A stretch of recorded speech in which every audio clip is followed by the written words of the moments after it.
谁了？980万，还加吗？最后一次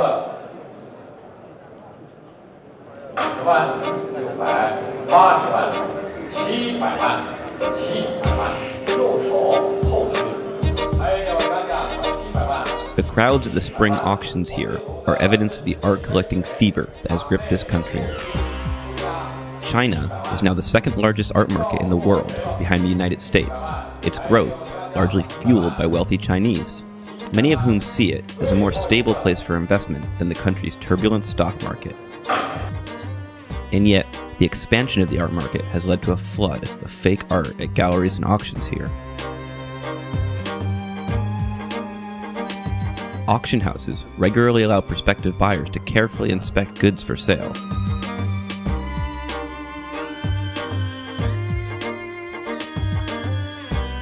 Yet, for wealthy collectors, the rewards seem to continue to outweigh the risks.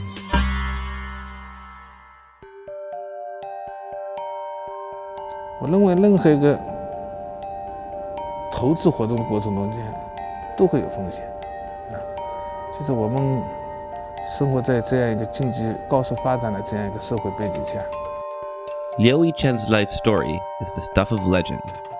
The former taxi driver now cruises the streets of Shanghai in a BMW. He was raised in a poor family here during the Cultural Revolution. He dropped out of middle school and became one of the wealthiest men in China, worth an estimated $800 million according to Forbes. 但是我呢，可能是个性上有点叛逆啊，所以在读书的时候呢，我也没好好读书，所以初中没毕业，我就去加入到一个赚钱的这样一个行列里边去了。Liu has become a leading force in China's booming art market. He brags about owning dozens of homes, including this spacious villa on the east side of Shanghai, which he says he bought because it's close to his private museum. The Long Museum is a $300 million example of China's emerging interest in art. Many other Chinese collectors are also planning major private museums to show off their art collections. 原来可能我们不会有人花钱去看美术馆。饭都吃不好，你看他怎么会去欣赏这东西啊？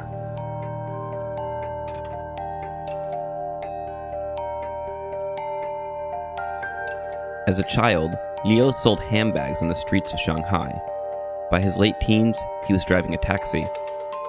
When China's economy opened up to the outside world, he played the stock market and won. And he began to build up his collection. 其实我感觉这是也是一个就是购买艺术品，它本身是对艺术的一个学习的过程啊。首先，我认为你是对艺术品有了喜好，有了一种理解啊。那么在购买过程中间，你也是在不断的了解这样一个艺术创作的一个过程以及文化历史的这样一个背景。还有加价没有？22万，22万，最后一次。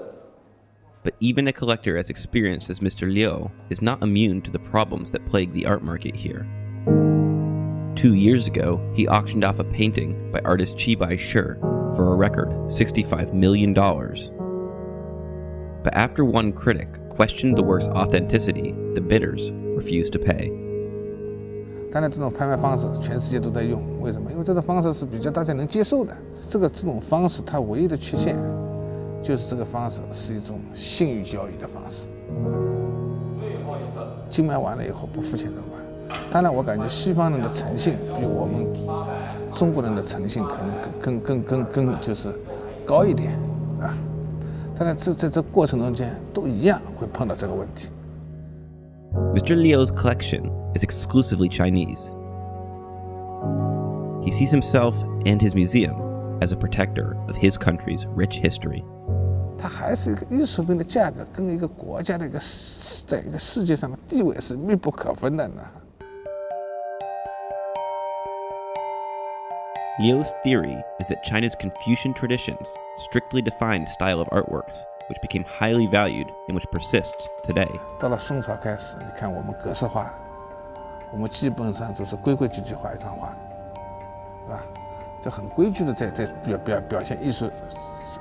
方式在表现了，因为当艺术品达到一定价格的时候，那很多好事之徒为了利益，就会去仿制很多赝品，它能代表着哪一个时期，人类怎么在活动，人类的文化是什么一种文化，思想是什么思想，啊，一个阶段一个阶段，也就可能再过5000年以后，啊，那么到时候你说看我们这个时代的人怎么看，就是你那时候留下的艺术品。Reporting for the New York Times in Shanghai, this is Jonah Kessel.